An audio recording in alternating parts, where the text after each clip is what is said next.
मेरी शादी जब भी किसी से होती तो माँ मेरे पल्लू में एक चीज गांठ लगाकर जोर से बांध दिया करती और कहती कि इसे खोलकर बिल्कुल भी मत देखना। शादी की 3 रातों तक अपने आंचल को और अपने पति के पांव में लपेटने की कोशिश करना, अगर नहीं किया तो तुम विधवा हो जाओगी। मैंने माँ की बात को मजाक समझा। फिर 3 दिन के बाद मेरी माँ ने जो कहा, मेरे पैरों तले से जमीन निकल गई। क्योंकि मेरा पति तो मैं बहुत ज्यादा परेशान रहती थी, क्योंकि मेरे पिता का रवैया बिल्कुल भी अलग था। मेरी माँ और मेरे पिता में अक्सर लड़ाइयाँ होती रहती थीं। वजह क्या थी? इस सब चीज से हम बिल्कुल अनजान रहते थे। मेरा नाम शीतल है। हम 5 बहनें हैं और मैं सबसे छोटी हूँ। हमारा कोई भाई नहीं है। मेरे बाबा अक्सर ही घर से बाहर रहते। जब भी घर आते तो माँ की उनके साथ लड़ाई होती, जिसके कारण वह घर आना पसंद ना करते। ऐसा क्यों होता था, यह हमें से किसी को नहीं पता था, और न कभी किसी ने पूछने की हिम्मत कि मेरी माँ एक कमरे में बंद रहती और हर वक्त में ही रहती। सिर्फ खाना खाने ही बाहर निकलते। सारा दिन सारी रात को अंदर न जाने क्या करती थी, और मैं हैरत में रहती कि कैसे कोई सारा दिन एक जगह बंद रह सकता है। मैं कई बार उसे कमरे की तरफ क्या करती है, ऐसा कौन सा काम है जो हमेशा कमरे में ही बिजी रहती है। मैं अपनी माँ को लेकर बहुत ज्यादा परेशान रहती थी, क्योंकि वह अक्सर कमरे में ही हमेशा बंद रहती थी, अपने आप को कमरे में बंद करके रखती थी।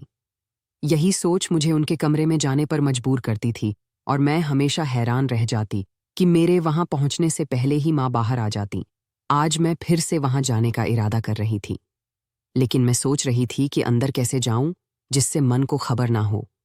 आखिर कैसे हो जान लेती है कि उनकी तरफ कोई आ रहा है। मैं काफी देर से कमरे में थी।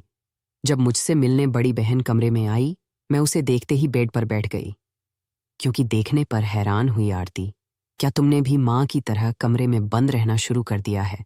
उसके पास खड़ी हो गई। नहीं शीतल, मुझे कमरे में कैद रहने की क्या जरूरत है? मुझे भला क्यों खुद को कमरे में कैद करूंगी? आप सबके होते हुए मुझे क्या जरूरत है तन्हाई में वक्त काटने की? वह तो बस मेरे सर में दर्द था, इसलिए यहां थी, और मैं तो ऐसे ही कुछ सोच रही थी। तुम बताओ, कुछ काम था क्या? मैंने प्यार से बताते हुए शीतल से कहा। आखिर में बात बदल डाली।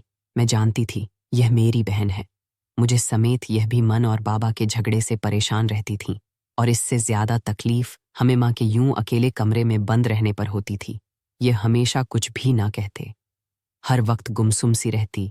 फिर चाहे हम उनके सामने ही क्यों ना हो, वह ऐसे ही होती जैसे तन्हा बैठी हो, कुछ बात ना करती, खामोशी से बैठी रहती है, और इसी तरह खामोशी से कमरे में चली जाती। शीतल, तुम ऐसे कमरे में बंद मत रहा करो, मुझे फिक्र होती है। और इसी तरह खामोशी से कमरे में चली जाती। शीतल, तुम ऐसे कमरे में बंद मत रहा करो, मुझे फिक्र होती है कि कहीं तुम्हें माँ की तरह तन्हा रहने की आदत ना हो जाए। वह मुझे गले लगाते हुए बोली। अच्छा ठीक है, चलो बाहर चलते हैं। मैं उसे लेकर कमरे से निकल आई। किचन में मेरी 3 बहनें खान की तैयारी कर रही थीं, और बाकी एक भी वहीं बैठी थी। मैं भी काजल को लेकर वहीं बैठ गई और इससे बातें करने लगे। अभी कुछ देर हुई थी जब दरवाजे पर किसी की आने की आहट सुनाई दी, तो इससे पहले कोई और दरवाजे की तरफ जाता तो मैं हाथ से इशारा किया कि मैं देखती हूं। दरवाजे पर खड़े होते हुए ही मैं हमेशा की तरह पहले पूछना सही समझा, कौन है बाहर? मैं अंदर से दरवाजे के पास ही खड़ी पूछ रही थी। मैं हूं, दरवाजा खोलो बेटी। तुम्हारे पिताजी की आवाज पर मैंने तुरंत से दरवाजा खोल। मुझे हमेशा उनके आने पर खुशी होती, मुझे उनसे बहुत प्यार थी। अभी भी मैं खुश हो रही थी कि वह आए। मैं मुस्कुराते हुए उनके सीने से लगी तो उन्होंने प्यार से सर पर हाथ फेरा। पिताजी हम सब से बहुत प्यार करते थे, हमारे हर चीज का ख्याल रखते हैं, मगर फिर भी मन उनसे खुश ना रहती थी। और ऐसा क्यों होता, यह हमें नहीं पता था। पिताजी मुझे पूछने लगे कि तुम्हारी और बाकी बहनें कहाँ हैं। उन्होंने अंदर आते ही पूछा। अंदर ही है, खाना बना रही है। मेरे बताने पर वह मुस्कुराए। उन सबसे भी वह बहुत प्यार से मिले जैसे कि मुझे मिले थे। हम सब बहाने उनके पास थे, लेकिन तभी मन वहां आ गए, और फिर उन्होंने हमेशा की तरह पिताजी को जाने को कहा, जिस पर थोड़ी देर तक वह बहस करते रहे। फिर माँ के आगे हार मानते हुए एक बार फिर हम सबके सर पर प्यार से हाथ रखते हुए चले। माँ चिकती हुई कहने लगेगी, अगर दोबारा से वह व्यक्ति अंदर आया तो दरवाजे मत खोलना। माँ बहुत गुस्से से बोली। मगर इसमें से मेरी एक बहन माँ से पूछने लगी कि माँ, आखिर क्यों वह मेरे पिताजी हैं? वह हम सब से मिल सकते हैं। उनको किसी की इजाजत लेने की क्या जरूरत है? मेरी माँ गुस्से से बोली कि उन्हें मिलने नहीं जरूरत है। हमसे मिलने के लिए मुझे उनकी बात पसंद नहीं आई, तो जल्दी से पूछ बैठी, जिस पर वह गुस्से से मुझे घूरने लगी। छोटी हो, तुम अभी शीतल नहीं समझ सकोगी, इसलिए दूर रहो। इन सब मामलात से काजल खाना बन जाए तो मुझे बता देना। इतना कहकर और फिर वह कमरे में वापस चली गई। दीदी माँ ऐसे क्यों करती हैं? आप तो बड़ी हैं, आप ही बता दे इस बारे में। मैं भी सवाल अपनी बड़ी दीदी से किया, जिस पर वह रुक मोड़कर काम करने लगी। जब काफी देर तक उन्होंने जवाब नहीं दिया तो मैं वापस कमरे में आ गई। अब मुझे पता लगाना था कि वह ऐसा क्यों है। मेरा दिमाग बहुत जोरों से चल रहा था, मगर कुछ भी समझ नहीं आ रहा था। मैं कमरे से निकलती बहुत शक्ति से कम रखती हुई माँ के कमरे की तरफ जा रहे थे। कम इतने आहिस्ता राती कि मुझे खुद भी उनकी आवाज नहीं आ रही थी, मगर फिर भी माँ कमरे से निकल आई और मुझे गुस्से से घूमने लगी। तुम सुधरोगी नहीं शीतल, इसलिए किसी दिन नुकसान उठाओगी। मुझ पर बरसती और अपना गुस्सा उतारने लगी और वापस चली गई। मुझे बहुत ज्यादा रोना आ रहा था। मैं वहां से चली आई। उसी तारा दिन गुजर रहे थे। माँ का वही रवैया रहा, मगर उसे दिन के बाद पिताजी न आए। फिर एक दिन अचानक ही पिताजी आए और आते ही हम सबसे कहने लगे, तुम में से किसी को मेरे साथ चलना है तो बताओ, मैं आज के बाद यहां नहीं आऊंगा। वह गुस्से से बोले तो हम सब एक दूसरे को देखने लगे। इससे पहले हम कुछ कहते, माँ ने मना कर दिया और उन्हें हमसे ऐसी उम्मीद रखने से बाज रहने को कहा। एक बात याद रखना तुम सब, कभी अगर तुम्हारी माँ तुम्हें कुछ ऐसा करने को कहे जो अजीब हो, जो तुम्हें बहुत ज्यादा अजीब लगे, जिस पर दिल ना माने, तो वह काम हर किसी नहीं करना, वरना नुकसान उठाओगे। ऊपर वाले पर यकीन रखकर चलना। मेरी प्यारी बेटियों, कभी अपनी माँ पर विश्वास न करना। वह हमें समझाते हुए चले गए। मेरी सोच तो उनकी आखिरी बात पर अटक गई। माँ पर यकीन नहीं करने को क्यों कहा उन्हें? मुझे क्या बताना था कि वह हकीकत जानते थे और वह सही कह रहे थे। उन पर यकीन करने को हमारा नुकसान ही हुआ। अगर यह बात उसे वक्त अक्ल के पर्दों से हजारों मील दूर थी, वह तो चले गए थे, मगर मुझे एक नई सोच दे गए थे, जिसे मैं अक्सर सोचती रहती कि उन्होंने ऐसा क्यों कहा। दिन हफ्ते में और हफ्ते महीना में गुजरते चले गए। बड़ी बहन के लिए रिश्ता आ गया तो माँ ने हाँ कर दिया। वह बहुत अच्छे लोग मालूम लग रहे थे। शादी के दिन करीब आने लगे थे। शादी की तैयारी माँ ने खुद की थी और शायद पिताजी को खबर नहीं होने दिया था, क्योंकि वह नहीं आए। बारात वाले दिन विदाई से कुछ वक्त पहले माँ कमरे में आए। उनके हाथ में कुछ था जिससे वह दुपट्टे की वोट में छुपा रही थी, या 3 रातों तक नहीं खोलना और हर रात पति के पैरों से बांध कर रखना। अगर तुमने ऐसा कुछ नहीं किया तो याद रखना, तुम विधवा हो जाओगी। माँ की ऐसी बातें सुनकर मैं उन्हें देखते रह गई। बात यह कैसे मुमकिन था कि एक छोटी सी चीज किसी को मरने से रोक सके, या कैसे हो सकता है? माँ, मैं नहीं मानते, और वैसे भी जिंदगी और मौत तो भगवान के हाथ में होती है। मैंने कहा, दीदी इसे तुम खोल दो, ये सब कुछ गलत है। मैं अपने दीदी के करीब होते हुए बोली, मगर माँ ने मेरा हाथ पकड़कर मुझे रोक दिया। मैंने कहा था, शीतल तुम अभी छोटी हो, इन सब मामला से दूर रहो, मगर तुम बहुत जिद्दी हो और इसी जीत की वजह से तुम किसी दिन नुकसान उठाओगी। वह कहकर बरसाती नजरों से मुझे देखती हुई बोली, तो मैं डर गई और पीछे वापस उसी जगह खड़ी हो गई जहां पहले खड़ी थी। माँ चली गई। कुछ देर तो मैं वैसे ही खड़ी रही, मगर फिर दीदी से बोली, खोल दो, ये सब कुछ झूठ है, यकीन मत करो। आपको याद नहीं, पिताजी ने कहा था, माँ की कोई भी बात पर यकीन मत करना। उनकी किसी बेफिजूल बात पर यकीन करने की जरूरत नहीं है। आप पिताजी के बाद ही मान लो। दीदी, क्या आपका दिल मानता है? इस बात पर जो माँ ने कही, दीदी जवाब तो दो मैं कहती रही, मगर वह न मानी। उनकी विदाई के बाद मैं फिर से कमरे में बंद हो गई। ऐसे ही दीदी ने माँ की बात पर अमल किया। वह अपने घर में खुश थे और माँ इस बात पर कि उनकी बात मान ली। उनकी बेटी ने उनके पति हमेशा उनके साथ आता और साथ लेकर चला जाता। इसी तरह दूसरी फिर तीसरी बहन की भी शादी हो गई। हर एक बार की तरह माँ ने उन्हें भी वही गांठ लगाकर कपड़ा दिया जो उनके आंचल के पल्लू से बढ़ने को कहा, और वही बात कही जो पहले कही थी, और उनकी बात मान ली गई। मुझे बहुत सख्त गुस्सा आता था कि वह क्यों उनकी बात पर कोई सवाल जवाब नहीं करता। उनकी बात बहुत आसानी से मान लिया जाता, मगर वो एक नहीं मानती। मैं अब माँ से और भी दूर रहती, उनके साथ खाना भी नहीं खाती थी। जब वह कमरे से बाहर होती तो मैं कमरे में बंद हो जाती। मुझे उनके गुस्से से खौफ आता था। माँ ने उसे पर शुक्रिया अदा किया कि मैं अब उनके काम से दूर रहती हूँ। हम बाकी 2 बहनें बची थीं जिनकी शादी होनी थी। मैं उसको समझती कि वह माँ की बात ज्यादा ध्यान ना दे या फिर उनकी बात हरगिज़ ना माने, बस उनकी बात पर हमें सर हिला दे। मगर मुझे डर था कि कहीं वह भी माँ की बात ना मान ले। और मेरा घर सही साबित हुआ, उसने भी वही किया जो बाकी सब ने किया था, जो बाकी सब मेरी बहाने करती आ रही थीं। मेरे इतना मना करने के बावजूद भी मेरी तीसरी बहन ने माँ की कहीं भी बातें मान लीं।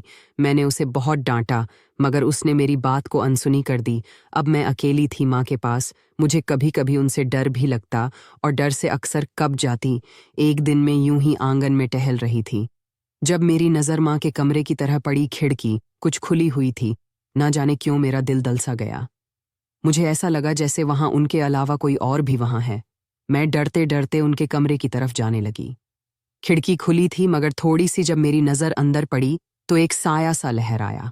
मैं डर कर पीछे हो गई और भगती कमरे में आई, दरवाज़ा बंद कर लिया। सा तो जैसे रुक ही गई थी। ऐसा लग रहा था जैसी मेरी जान निकल जाएगी। कुछ देर बाद डर खत्म हो गया। अब मैं कमरे में ही बंद रहती थी। मैंने अपने डॉन से बात की तो उन्होंने कहा, यह मेरा वहम है। तुम घर में अकेली रहती हो ना, इसलिए तुम डर जाती होगी। लेकिन मैं कैसे अपने बहनों को बताती? ये सब कुछ जो मेरे साथ हो रहा था, ये कोई मेरा बहन नहीं था। घर में भगवान से प्रार्थना करती कि मैं वहां से चाहे जैसे निकल सकूं, कुछ ऐसा हो जाए कि मुझे वह उसे घर में माँ के साथ नहीं रहना पड़े। क्योंकि मुझे यह घर खाना लगता था, जहां अक्सर सांस लेना भी मुश्किल हो जाता। इसलिए अब अक्सर ही मैं वहां से निकलने की भगवान से प्रार्थना करती। आखिरकार मेरा प्रार्थना एक दिन स्वीकार कर ही ली गई। मुझे भी कुछ लोग देखने के लिए आए और पसंद कर लिए। मैं तो बहुत ज्यादा खुश हुई थी हियन कि अब मैं यहां से निकाल सकूंगी। वह लोग सीधा शादी करना चाहते थे, इसलिए माँ ने हाँ कर दी और मेरी शादी की तारीख तय हो गई। सब कुछ हुआ तो था अचानक, मगर मैं खुश थी। अचानक में कि अब मुझे माँ के साथ नहीं रहना पड़ेगा। मेरी शादी की तैयारी ये बहुत जोरों शोरों से मेरी बहाने ने की थी। हर चीज मुझसे पूछ कर खरीदी गई, क्योंकि मैं उन सब की लाडली थी। मेरे साथ भी वही हुआ जो बाकी सबके साथ हुआ था। माँ ने वह कपड़ा मेरे पल्लू से खुद बांधा और मुझे शक्ति से उनके वचन का पालन करने के लिए कहा, मगर मैं उनकी बात को मजाक में उड़ा दिया और उनके जाते ही वह पल्लू खोल दिया, जिसमें छोटा सा कपड़ा था जिसमें गांठ लगी थी। पहले तो मैं उसे देखकर सोचती रही कि इसमें क्या हो सकता है। मेरी विदाई में सिर्फ 10 मिनट पड़े थे। जब मैं वह कपड़ा खोल तो मेरे चीखों पर चीखें निकलती गई। उसमें मौजूद चीज को देखकर बहुत मुश्किल से मुंह पर हाथ रखकर मैंने खुद को संभाल जमीन पर पड़ा था। वह कोई अजीब सी चीज थी। इतने में दरवाजे पर किसी की आहट हुई तो मैं जल्दी से उसे पल्लू से बात नहीं लगी कि कहीं किसी को कुछ पता ना चल जाए और यह शादी टूट ना जाए। अपना चेहरा सही करके उसे अंदर आने की इजाजत दी तो सामने मेरी बहन थी। मुझे यूं ही डरे शहर में देखकर वह जल्दी से मेरे पास आई और पूछने लगी कि क्या हुआ शीतल, तुम इतना डरी हुई क्यों लग रही हो? उसने परेशानी से पूछा और मुझे गले लगाया। दीदी और मैं कहते कहते रुक गई। मेरी दीदी तो डर जाती है। अगर उसे पता चल जाता क्या हुआ? दीदी मुझे कंधे से हिलाते हुए पूछने लगे, तबीयत तो ठीक है ना तुम्हारी? वह मेरे चेहरे को छूने लगी। मैं थोड़ी मुस्कुराती हुई कहने लगी कि कुछ नहीं, ठीक हूं दीदी। अच्छा चलो छोड़ो, तुम्हें पता है पिताजी आए हैं। दीदी खुशी से बताने लगी, कहाँ है पिताजी? उनसे कहो मेरे पास आ जाए, मुझे उनसे बात करनी है। मैंने उसकी बात काट दे। अच्छा रहती हूं, मगर विदाई का वक्त हो चुका है। अरे कुछ नहीं होगा, मुझे उनसे कुछ जरूरी बात करनी है दीदी, प्लीज दीदी। शीतल की बात सुनकर वहां से चली गई। कुछ देर बाद पिताजी कमरे में आए तो मैं भागकर उनसे लिपट गई और रोने लगी। पिताजी पूछने वालों की, शीतल क्या हुआ? मेरी लाडली रो क्यों रही हो? फिक्र ना करो, मैं मिलने आता रहूंगा। मैं तुमसे तुम्हारे ससुराल में भी मिलने आता रहूंगा। तुम बस रोना नहीं पिताजी, मुझे चुप करते रहें। मैं आंसू साफ करते हुए दीदी से कहा कि तुम बाहर चली जाओ, मुझे बाबा से कुछ जरूरी बात करनी है। मैंने दीदी को बाहर भेज दिया और उसके जाते ही आंचल का पल्लू खोल, ये क्या है? जब बाबा कुआं कपड़ा दिया तो वह मुझसे पूछने लगे, मगर खोल कर देखने पर वह भी डर गए। यह सब तो विदाई होने से पहले दिया था माँ ने, और कहा था कि इसे 3 रातों तक अपने पति के पैरों से बांधना, वरना विधवा हो जाओगी पिताजी। या क्या है, मुझे डर लग रहा है। इससे मेरी बात पर वह अफसोस से सर दिला दिए। बैठो यहाँ। उन्होंने पास पड़ी कुर्सी पर मुझे बैठने का इशारा किया तो मैं बैठ गई, और वह भी पास बड़ी कुर्सी पर बैठ गए। मैं और तुम्हारी माँ खुशबू और जिंदगी गुजर रहे थे। मुझे बेटियां बेहद पसंद थीं, मगर तुम्हारी माँ को बेटे की ख्वाहिश थी। हर बार बेटे की ख्वाहिश करती, मगर हर बार बेटी की पैदाइशी पर मायूस हो जाते। पहले पहले तो उसने प्रार्थना करनी जारी रखा, मगर फिर कुछ औरतों के कहने पर वह तांत्रिक और जादूगरों के पास जाने लगे। मैंने उसे बहुत मन किया और कहा कि भगवान से मांगो। इसमें कोई शक नहीं कि उसे बेहतर और कोई नहीं दे सकता। वह जीत पर आ गई। उसी रात के दौरान उसका जाना एक तांत्रिक बाबा के पास हुआ। वह तांत्रिक बाबा उसे तरह तरह के मंत्र और टोटके बताता और आदेश का पालन करने को खत, जिस पर वह पालन करते मुझे सख्त गुस्सा आता, मगर वह मेरी एक न सुनती। मुझे बहुत वक्त बाद पता चला कि वह जी तांत्रिक से मिलती हैं। वह काले जादू का माहिर है और उसे भी जादू सिखा रहा था। मैंने फिर उसे समझाया और इन सब से दूर रहने को कहा, लेकिन तुम्हारी माँ कहाँ मानने वाली थी। मेरी एक बात नहीं सुनी और अपनी जीत के आगे आहिस्ता आहिस्ता वह खुद भी काला जादू करने में माहिर होने लगी थी। जब मुझे पता चला तो मुझे बहुत भारी सदमा लगा। अखिल नहीं हुआ था कि वह ऐसा कर सकती हैं, और मेरे बात टाल ही नहीं सकती थी, मगर टालने लगी। मैं जब भी उसे समझाना बदलने की कोशिश करता तो वह मुझसे लड़ने लगते। इसलिए मैं घर छोड़कर चला गया। मुझे लगा कि इससे वह सुधर जाएंगे, मगर अफसोस वह अभी तक नहीं सुधरी। मेरे लाख समझाने पर भी उसे पर कोई असर नहीं हुआ, और काले जादू की वजह से उसका सुकून अब खत्म हो चुका है। इसी वजह से वह दुनिया से थक चुकी है, इसलिए कमरे में बंद रहती हैं और गुस्सा करती हैं। तुम या फेंक दो और इस पर ज्यादा ध्यान न करना बेटा। मुश्किल का हाल भगवान के सिवा किसी के पास नहीं होता है। चलो, अब विदाई का वक्त हो गया है, उन्होंने कहा, और मुझे लेकर बाहर चले गए। मैंने वह कपड़ा वहीं बड़े कूड़ेदान में फेंक दिया। वह कुछ अजीब सा था, जिस पर धागे लपेटते और खून लगता, जैसे कोई अजीब सा कोई चीज हो। विदाई के बाद में जब ससुराल गए तो सबने प्यार से मेरा स्वागत किया। मैं अपने ससुराल में खुश थी। माँ मुझे बार बार पूछ रही थी कि मैं उनके वचन का पालन कर रही हूं या नहीं, और मैं हर बार बात बदल देती। शादी को 1 हफ्ता हो चुका था। मेरे पति मेरे साथ खुश थे और भगवान की कृपा से सही सलामत है।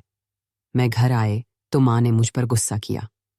मैंने उनकी बात पर ज्यादा ध्यान नहीं दिया, जिस पर मैंने उन्हें समझाया कि मुझे ऊपर वालों पर यकीन है, वह कुछ बुरा नहीं करेगा। आप भी उन पर यकीन रखें। मेरी बात वह नहीं समझी, मगर मुझे उम्मीद थी कि वह एक दिन समझ जाएंगे। मेरी बहन को उसके पति ने छोड़ दिया कि वह काला जादू करती है। मुझे इसका अफसोस हुआ कि उनकी जिंदगी एक गलत काम की वजह से बर्बाद हो गई, मगर अब क्या हो सकता था। मैंने बाकी सब बहनों को समझाया तो वह मेरी बात मान गई। फिलहाल मेरी बात समझ गई, और इस तरह बाकी दीदी ने ईश्वर से अपने किए पर पछतावा जाहिर किया और रो रो कर माफी मांगी कि वह अब ऐसा नहीं करेंगे। बेशक भगवान माफ करने वाले हैं। मासी अब कुछ कुछ समझ चुकी थी, इसलिए पिताजी को मैं घर वापस आने पर राजी कर लिया और वह वापस घर आ गए थे। मेरी बड़ी दीदी उदास रहती, बाकी सब अपने घर खुश नहीं रहती, मगर सुकून से थे। मैं बहुत खुश थी कि मैं ऊपर वाले पर यकीन रखती हूँ और उसी से प्रार्थना करके अपनी खुशी और सुकून मांगती हूँ। काला जादू एक ऐसा पाप है जो इंसान का सुकून छीन लेता है, हंसती खेलती जिंदगी बर्बाद करके रख देता है। मेरी माँ का सुकून सब कुछ उसे काले जादू ने छीन लिया था, जो उन्हें धीरे धीरे अब समझ में आने लगा था। लेकिन जब उन्होंने माफी मांगी तो उन्हें सुकून मिलने लगा था। इसलिए अगर कोई भी गलती करता है तो अगर वह अपने गलती एक्सेप्ट कर ले तो उसे धीरे धीरे खुशी मिलने लगती है। अब मेरी माँ हम सब से माफी मांगकर और मेरे पिताजी से माफी मांगी और उनसे कहने लगी कि मुझे माफ कर दो। मैं आपकी बात एक न माने, और मैं कहाँ से कहाँ पहुंच गई।